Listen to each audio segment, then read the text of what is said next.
Hello, Lauren and Melissa. It is Hi. so good to meet you. We watched your documentary and we're so moved by it. And so we're so excited to have you guys here. Well, we're excited to be here. Thank you for having us. Yeah, I was saying this briefly before we got started, but I feel like I have to say it before we get into it. But my family lives in Simi. I grew up in Chatsworth and I went to Sierra Canyon, and grew up in like West Hills. I went to West Hills Hospital. That's where I was born. So like this area, when I was watching the documentary, is so personal. I mean, it Yeah. was just It's your whole life. one, I have never heard of this. I never heard that this happened or is continuing to happen. And two, my family lives there and I have sisters that are 12 and 13. And it was just terrifying to hear your guys' story and to know that this is still going on. And one, I just wanted to applaud you for the work you're doing, Yes. as like a family that lives in that area. I want to support you in any way that I can. So anyways, I just wanted to say that off the top. I felt like I needed to. But both of your journeys kind of began with the diagnoses of both of your daughters, one at the age of 2 and the other at the age of 4, right? Yes. Yeah, and I really can't imagine what that was like for you as mothers, when they were going through their initial treatments. And I know that people kind of process traumatic events in different ways, and some people get angry, some people get motivated, some people, don't feel anything at all. What was kind of each of yours initial response to, some of the worst news of your life? Melissa, you can go first.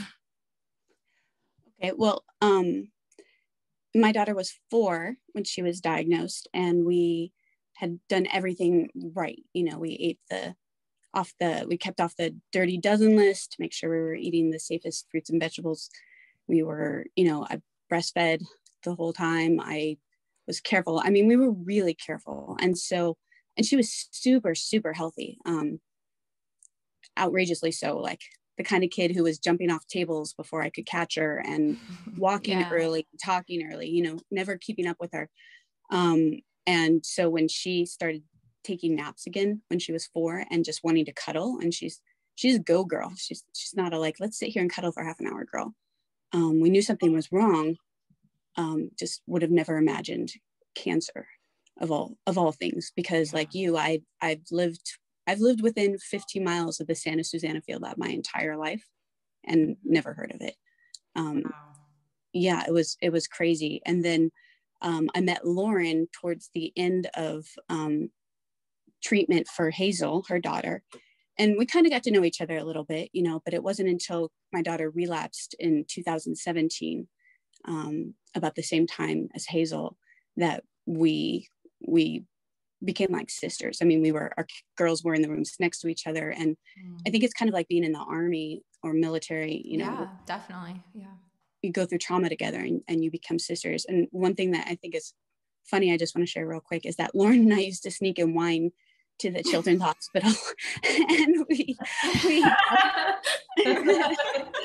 that was one of our many coping mechanisms, but that was like kind of sacred time for us. Lauren, why don't you jump in? Your diagnosis story is really kind of amazing, because that mother instinct that you have is just so spot on.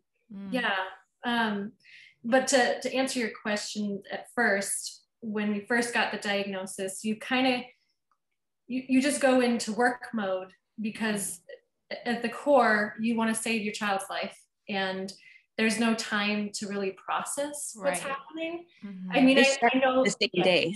Yeah, I know that for us, I remember very clearly, we got the diagnosis in the emergency room at Children's Hospital, and we just kind of walked the halls like in a fog. We just couldn't believe what happened to us. And we said, let's go outside. Maybe we need to take a walk outside. And we got to the corner and we're like, I don't know what we're doing, why we're here. Like, we're just crying. And, you kind of just, yeah. So we were in shock for sure. But then we started treatment, the next day. So you don't really have time to process the trauma. So like Grace, Hazel was really healthy. She was 2 years old, super chunky and, you know, running around. She also didn't take naps anymore and she was 2. So, you know, that says a lot. And she was getting really tired and lethargic, and she stopped eating, and I just kind of knew something was going on. And I would call the doctors and they said, oh, you know, just keep an eye on her. Does she have a fever? And I said, not yet. And they said, if she spikes a fever, you can come in. And that night, she spiked a fever of like 101. And I just knew something was wrong. She was falling asleep at the dinner table. She wouldn't even take sweets, you know, like it was very, very different from our typical Hazel. And we went to the pediatrician, and Hazel was just laying on the exam room table, like motionless. And, you know, if you have kids, you know, when you bring them to the doctor, they're touching everything, they're moving around. You can't keep them still, but she was just laying there. And as she was doing the exam, I just looked to the doctor and I said, I don't know why, but I think she has cancer. Wow. And she said, no, I'm sure it's not cancer. Maybe it's appendicitis or something with her liver, but, you know, that's very rare. So don't get yourself too worried. But by that evening, they found a tumor and we were at Children's Hospital. So there was just something inside of me that knew. And that thing that's inside of you as a mother, that doesn't stop during treatment and during diagnosis. You do everything to advocate for and protect your child. Yeah. And now protecting a whole community, really. Yeah, we're trying. For the whole country, in a way. Yeah, you know? For real. I'm curious. I mean, I know you said that it, you know, you don't have time to process when all this is going on, and your mother instincts turn on, and you're protecting your young, right? Like that's your sole purpose. But did you have to navigate your own like fear through this and be strong for your daughter and both your daughters? And if so, like how did you cope with or explain your fear to your daughters, or what's going on, or the magnitude of their diagnosis? It's like you're learning how to swim the entire time. Yeah. There's not really time to sit back and say, this is happening. I remember the first week we were driving home, and I stopped in the middle of an intersection, a busy intersection, and just stopped. I forgot where I was for probably a good full 10 seconds. Wow. Just no understanding of anything. I mean, you're not sleeping, you're not, hospitals work 24 hours. And there is no feeling. Right. Because you can't allow it. There's no, I mean, my biggest fear, I wasn't very healthy the first time Grace had cancer emotionally. I had to go to therapy, actually still in therapy, for learning how to have feelings. And so mine was a little extreme, but all the same, I remember the day Gracie relapsed, you know, I was obviously devastated. I've got to say, relapse is even worse than the first time, because you know what to expect. And, you know, for most children, when they relapse, survival rates go down to almost 0. It's very, very frightening. And I was crying. They had me in a separate room from Grace. They hadn't told her yet. And the nurse said, all right, Mom, wash your face and go out there and be mom again. And that's what we do, because, you know, I probably should have let Gracie, but especially when they're really young, they don't understand, you know, like 2 and 4 years old. My daughter didn't even have a word besides mad. She didn't know what cancer was. She didn't know anything. So if we got ever hysterical, they absorbed that, right? You know, and it was like, we had to set the energy and the tone and the, we can get through this mentality. We never give up mentality. But that in itself is very isolating and exhausting. And Lauren and I used to say often that we felt like our feet weren't touching the floor, like this out of body experience of watching this happening, but not having any way to connect ourselves to it, because we have to disassociate ourselves. And especially when Grace was in BMT, was totally germ free. It's like being in a bubble practically. We couldn't have sheets from home. We couldn't have toys from home. We couldn't have, you know, any scent would make her vomit. So no food in the room. No, I mean, you almost start to have like, you start to go insane, you know, you open the door and you're like, wow, there's life out here. Mm-hmm. Yeah. You know, I think you touched on something, Melissa. I know I tried really hard to protect Hazel from our hysterics about it, because we did have big feelings. You can't not, you know, when your child's life is in danger and you have no idea what's next, and you don't know if they're going to survive or how long they'll survive or how the treatment's going to affect their body. So you do have a lot of feelings, but because they're young, you don't want to start out showing them that fear, because they have a lot ahead of them. You know, Hazel had to do chemotherapy, radiation, surgeries. Like it was a lot. And like she said, she was so young, so she didn't understand a lot. And we didn't use the word cancer right away. We just called it neuroblastoma, which is the type of cancer she had, because we didn't want friends that maybe have heard that word before, maybe lost a grandparent or something, to say, oh, cancer, well, my grandpa died from cancer, you know? So we kind of wanted to just call it what it was and take each day as it came. And you know, you also have to remember to try to figure out a way to help them still be kids in the midst of all of that. And so if you are isolating yourself and being afraid all of the time, then that's not going to help them try to have as much of a normal of a childhood as possible. And so, like she said, it was kind of the we can do this mentality, like let's get through today and let's play hide and seek after chemo's done. And like, you know, but it's hard. You feel so much all the time, even when you just look at your child who's going through it, and it's hard to hide it. And there were times where we had to face the real feelings, especially when they got older, because they had real feelings about it. Yeah. And they were afraid, and they were hurting, and they were in pain. So, you know, I think it's just a fine balance. You hide it when you need to, but then you face it and you honor it when you absolutely have to. You guys are superhuman. Yeah, you're so strong. Oh my really God. So strong. Your mother- Honestly, you do what you have to do. Every mother would do the same thing. Like, I don't have anything special that you or Natalie, you know, doesn't have. Like, when it's your child, you just jump into gear and you go, you know?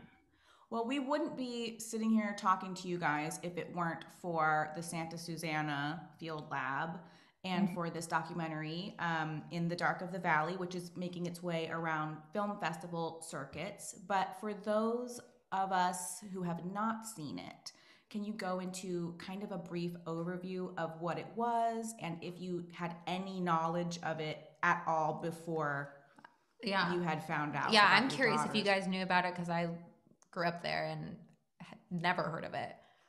And I drove by it all the time and be like, oh, look at this. Well, you know, who knows what it, I didn't even know what it was. I would drive through the pass all the time.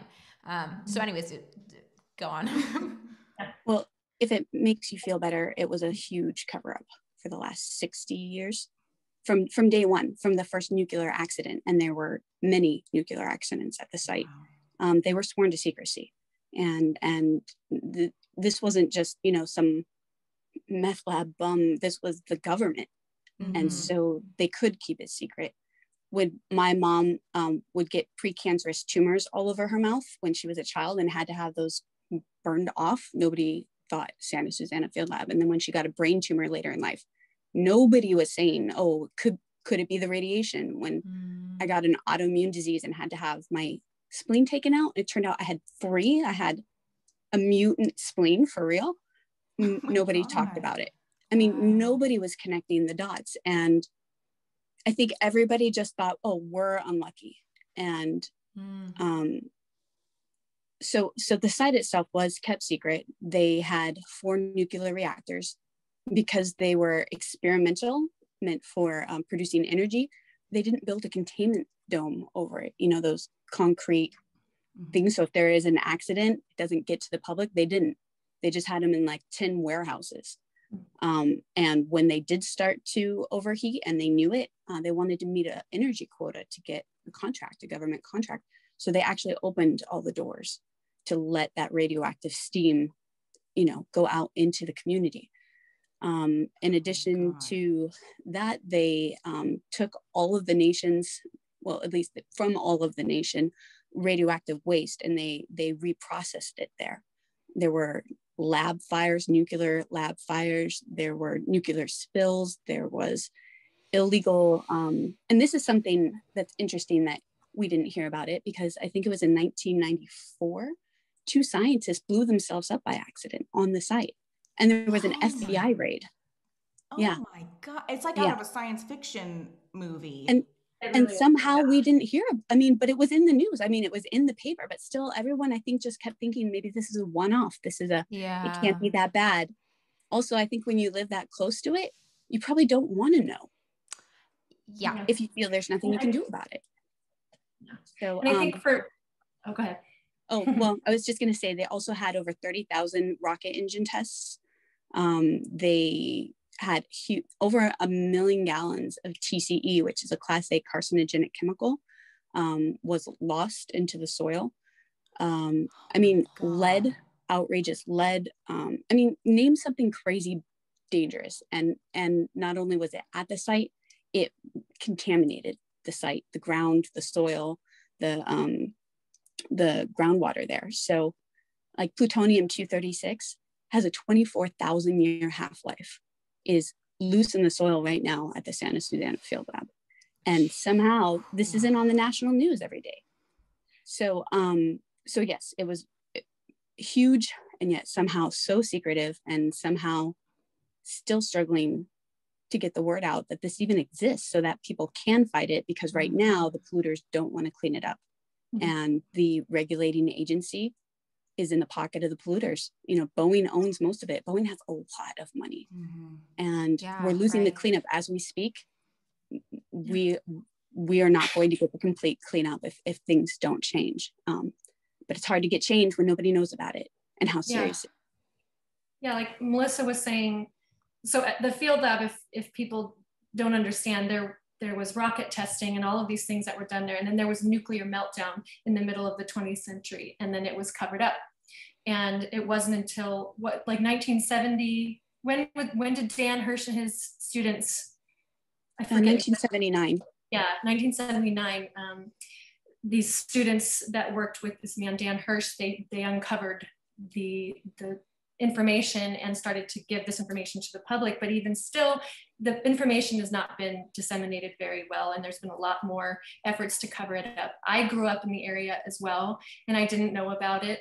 And I remember when we bought our first house, there was a little byline that says that we have to acknowledge that this is in our area. And I remember going, oh, that's strange. But I said, oh, well, I know that they built rockets up there, but I didn't know it was because there was a spill. I just thought it was because you were acknowledging that site was up there. And so the fact that there was a major spill and a cover up and all of these things, and a higher incidence rate of cancer in the area, it's 60% higher incidence rate. And nobody knows. Nobody knows. And I don't know if it caused my daughter's cancer. I can't say that with certainty. However, there are people who can say that with certainty. And because I know what it's like to walk through cancer and lose a person to cancer, I want to protect anybody else from that as well. So I try really hard to not point fingers, because I can't say for sure, except I do know there are people whose cancer were I'll point fingers. Fingers. Well, yes, I just can't for my daughter, you know. And but the other thing is, so many of the cancer diagnoses are children. It's a lot of pediatric. Yeah. Yes. And there's only 15,000 new cases of pediatric cancer in America every year. And like neuroblastoma that Hazel had, there's only about like, what, 300 in the nation out of 72 million children. And we started, the way we started to really put the pieces together is, you know, when Lauren and I met, and she mentioned she lived in Simi Valley. And I remember specifically, she said, yeah, that's probably like, I don't know, 5 or 6 miles from you as the crow flies. Like, that's burned in my brain, because all of a sudden I was like, no, wait, statistically, America is very big. Right. Yeah. And if it's just a genetic fluke, like we had been told, we wouldn't be that close. Well, then it turned out, you know, I met a kid 1 block over, and then I met a girl, a high schooler, 2 blocks over, 1 down. And then there was one on my avenue. And then, you know, and it's like, we started to panic because you met more and more people, and it's not supposed to be like that. And that's when we first learned about the Santa Susana Field Lab. We were mapping ourselves on Google Maps, all the parents, and we just saw this. What's the common thread here? Wow. Yep. Yeah. And so they say that we can't prove that our children's cancer was caused by the site. We're not even labeled a cancer cluster because they had all these different cancers, even though they had all these different contaminants up there. Mm-hmm. But you know what? If you have one of the biggest nuclear meltdowns in America, I think it's their responsibility to prove that they didn't cause. Yes, right. Then you doing the other way around, and you two are really on the front lines of this movement of getting this cleaned up, or getting the word out. I mean, at what point did you guys decide to take matters into your own hands? Like, was it by choice, or was it, I mean, it seems like it was by necessity, right? Yeah, you know, I remember we have a mutual friend who's a local reporter. Her name is Christine Lazar, and she did several stories on Hazel because during Hazel's treatment, her story went viral. She put a sign in the window that said "Send pizza, room 4112," and somebody posted it on Reddit, and it became the #1 story. And we got like 250 pizzas sent to the hospital. Oh my God! And like followers from around the world, like we had over 150,000 people on our Facebook page, and it was wonderful. So Christine started doing stories on our family, and she got to know me really well. We became friends. And when Melissa and I were kind of discovering this, we said to Christine, would you be interested in telling our story? Because we feel like other parents in this area need to know this and need to understand the risks of living here. And maybe there are other kids with cancer that we don't know about that can reach out to us if the story's out there. And so she did a news story, and it went pretty far. But it was one of those things where we felt like it wasn't necessarily out of necessity, except for the fact that we felt other children deserved protection just as much as our daughters did. Yeah. And we had this information now, and we couldn't not speak up. You know, it was almost like a moral obligation to the people in our community, because people were so kind to us as well. And we wanted to make sure that, you know, we were doing the same back to them. And I don't know, I feel like it kind of was a whirlwind, Tom, Melissa. I feel like it just all started happening really fast. And we just felt later. Yeah, I just felt like the information just couldn't be secret anymore, you know? Yeah. Who initially supported you guys when you started speaking out about this? Was it a lot of the families? I mean, the families were, I think all of us were afraid because we didn't even know if we were right. You know, we had a government agency saying we were all, you know, hysterical moms. Yeah. Yeah. Very much so. That was going to be my next question, because somebody in the documentary had said, like, I'm a teacher, I'm not irrational. They should up in front of a panel. So do you guys, did it feel like you and the people supporting you, I'm sorry, I kind of cut you off there, kind of had to like press your emotions down, like you wouldn't be taken seriously because you're a mother or because you're a woman? Oh yeah. Yeah, for sure. Well, I remember the very first meeting Lauren and I were there. We went to a public Department of Toxic Substances Control, that's the regulating agency. They had this 3-hour public meeting to inform us about the dangers of the site. And they had glossy charts and PowerPoints and all this stuff. And at the end of 3 hours, they said, by the way, we used all hypothetical numbers. And I raised my hand, and we were there with like, I think 6 other cancer moms, several who had already buried their children, and said, you know, have you not done the research? Are you expecting these numbers to come in? Is that why you're using this data? And he said, oh, you know, it's all online, the real data. It's very complicated. You should leave it to a scientist. Oh, and my God. I mean, for me, that's when it got real, because you don't use fake numbers unless you're hiding something. I mean, that's so basic. Right. I almost threw up after that. Yeah. And speaking out was not my plan at all. In fact, I wanted to just hide under my bed. It's not my personality at all. And I just remember one day walking into my local Target, and there was a little blonde baby who didn't have any hair because it was a baby, but I assumed it had cancer. And, you know, because we kept meeting other kids with cancer, walking through Costco and at the park, and twice at the park that happened. And so I just assumed, oh my gosh, it's another kid who had cancer. And then I had the realization that if I don't say something to protect kids, then I might as well be with the polluters. I'm in the cover up. I'm now part of the cover up. And, you know, I'm either going to be devastated trying to do something that I have no idea what I'm doing, or I can be devastated at least trying to make a difference. And that's for me what I ended up taking. At that first meeting, people were ready to like throw chairs. People were screaming. People were so mad that the government was clearly doing this to them. And I remember looking around and said, who is the most level-headed person here? Who seems the most sane right now at this moment? Whoever that is, on whatever side they're on, that's who I'm going to go talk to. And thank God it was Denise Duffield, who's in the documentary. Yeah. She's Associate Director of Physicians for Social Responsibility, Los Angeles. And she really took me under her wing and mentored me and helped me when I felt, you know, so scared that I would throw up before meetings. And she would sit next to me, and Lauren. And, you know, it was like we built the support group for ourselves. Because we didn't know what we were doing. We're not qualified to be doing what we're doing now. You know? Right. And you're up against super intimidating politicians and Boeing corporations. Yes. And you never expected this for yourselves. Yeah, it was definitely scary because they make you feel very small when you are, you know, going up against people who have all this power, all of this money, all of these things that they can do to affect change and change in their favor. And we're trying to affect change to protect our communities. And it was really difficult.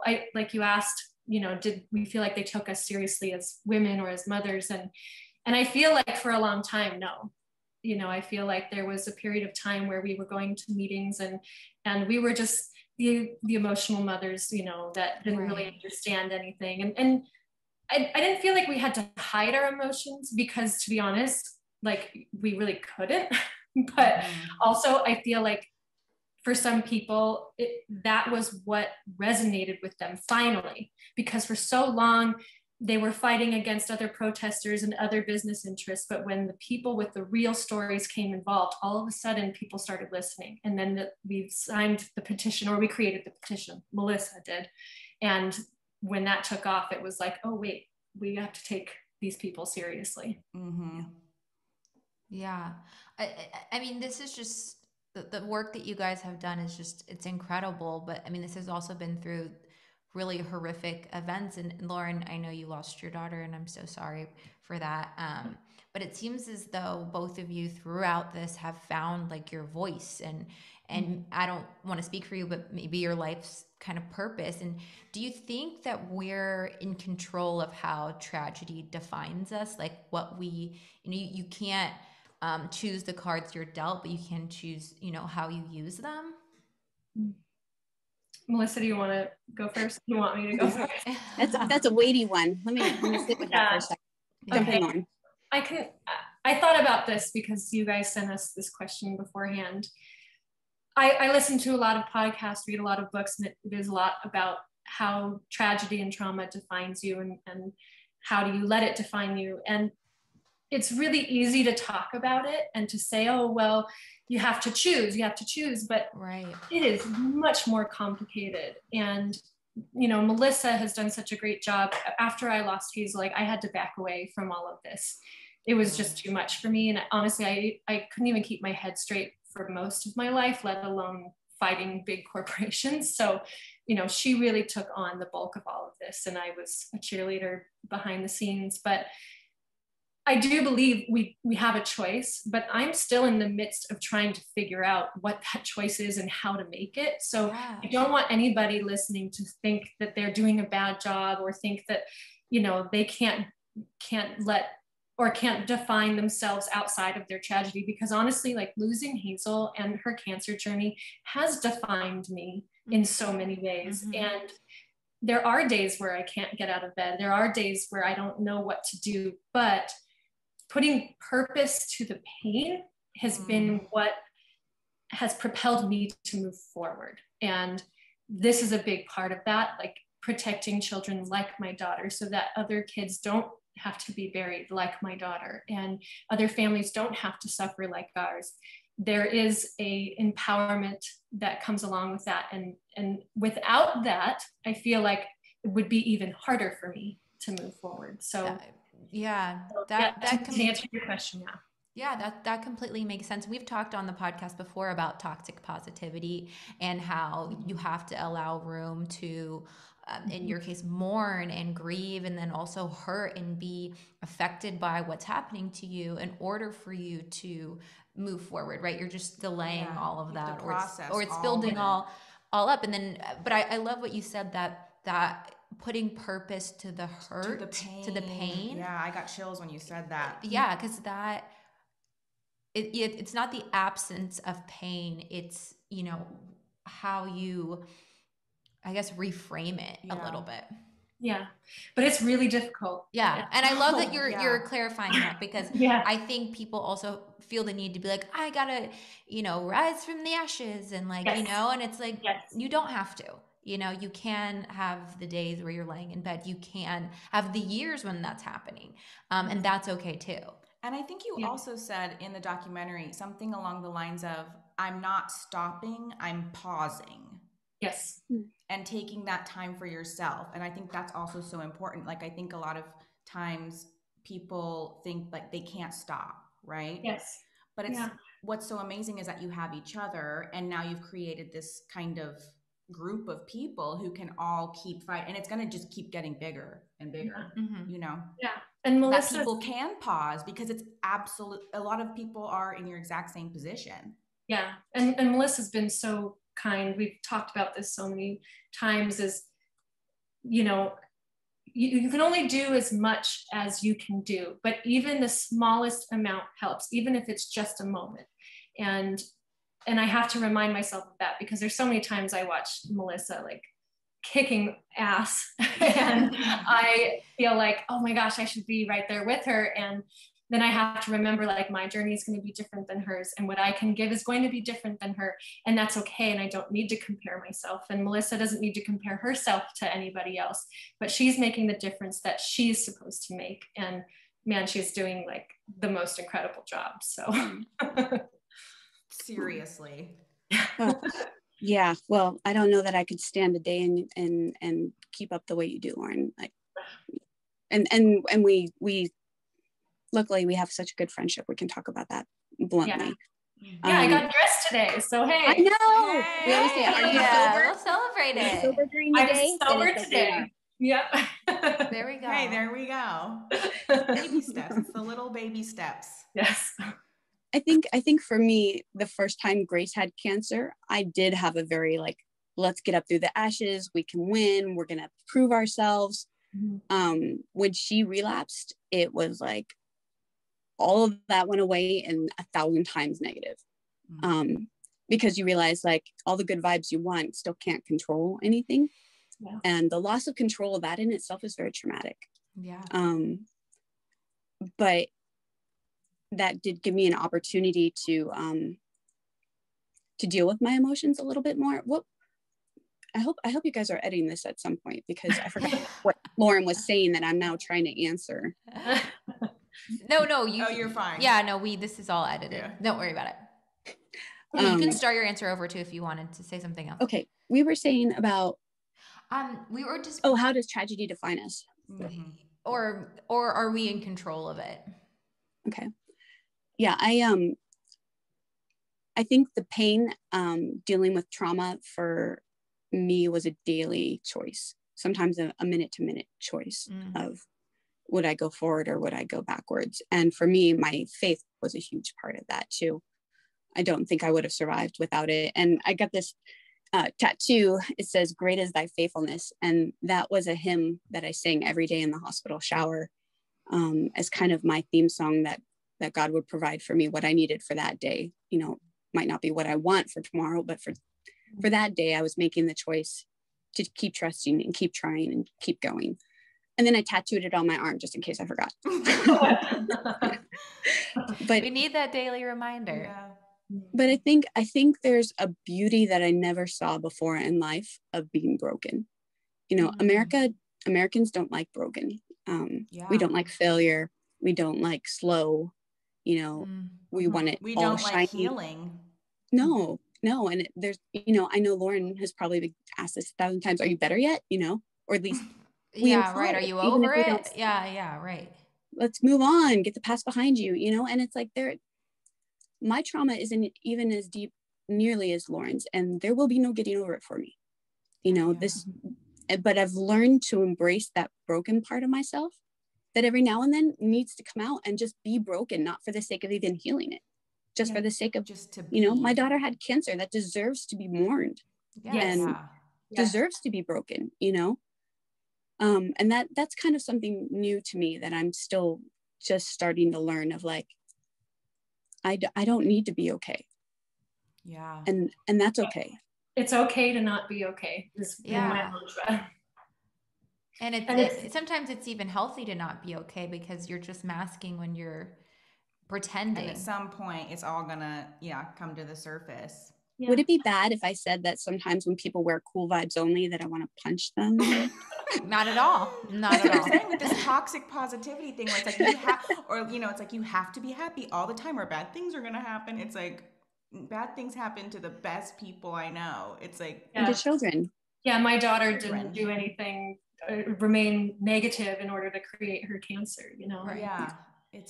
I think it helped my kids too to be able to honor those feelings they were having, and Hazel especially. Like, if I was just constantly like, everything's going to be okay, and never dealt with the fear of her possibly dying, you know, like she had to really face those questions for herself. And I don't think it would have been fair to her to just, you know, brush it off and just be positive. You know, as much as I wanted to just be positive and say, yeah, she's going to make it. But like Melissa said, when our daughters relapsed, the chances of survival almost dropped to 0. And the fact that Gracie survived her relapse is remarkable. Hazel, she beat cancer twice. So she did survive her first relapse, and we all felt the same. It was a miracle. And when she relapsed the third time, and having to tell her and having to tell our children, you know, we had to be real. We couldn't just be positive and you know, move forward in that way, because it just wouldn't be fair. I remember the day she relapsed, Lauren. I don't know if you remember, you called me on the drive home and you said, I need to talk to you because I know you're not going to tell me it's going to be okay. And, you know, and that's a hard place to be in life. And yet those are the truest friendships. And I think that's the truest version of ourselves in those moments. Yeah. And then having to, I mean, it's hard because not only did we have to learn with our own emotions, and I had a long way to go for learning emotions. We did not do emotions really in my family, unless they were blowing up. I mean, we were just saying let's edit that part out. We were saying the other day, it seems like it's like Gen Z is the first generation that's like, we're all in therapy, it's all great. Yeah. You know? Yeah. It's like so beautiful. Sorry, my ADHD medicine wore off like an hour ago. I'm so sorry. No. I mean, you were talking about that conversation you were having, and the truest friends and the truest friendships and learning emotion. Yeah. Right. Oh yeah, learning emotions and having to learn it for us, but then also having to learn it for our children, because for Grace, you know, when Hazel died, she had a friend die the week before that. She had 2 funerals to go to, and you know, helping them navigate those feelings. I mean, thank God that we did have therapists. We had support teams at the hospital. We had resources. Even still, though, they're hard to get. Even mental health for children in cancer is hard to get. To get it for their siblings is almost impossible, especially if you want someone to help you pay for it. Yeah. But it's a journey, you know, it's a really hard journey. When you're dealing with trauma, you're not always just dealing with your own trauma, you know. A lot of times you're shouldering it. I think we're feeling that all with COVID right now, you know, Yeah. We're bearing each other's burdens as well as our own. Yeah, there's a collective trauma and a collective experience to it all. Well, I mean, the work that both you women are doing is really incredible. And we applaud you. And we want to know how we and our listeners can support you and what your next initiatives are on this fight and this movement that you're creating to get this cleaned up so that other children don't suffer. What's the best way for us to support you? I signed the petition. I signed the petition. Thank you. We're on our way to 1 million, right? Yes, getting there. Well, we also have a website, Parents Against SSFL, Santa Susana Field Lab, SSFL.com. We put out newsletters about, it's always kind of changing what needs to happen right now. We're calling for the resignation of people at DTSU by name. So that's kind of intense. But I want to throw out there too, is that the reason why we're fighting so hard here, and I think the reason why the polluters are fighting so hard against it, is that if there were to be one spot in the nation to get a good cleanup, it's the Santa Susana Field Lab. Yes. We have scientists helping us. We have, the physician for social responsibility helping us. We've already got a lot of the EPA reports done. We don't have to fight to get those.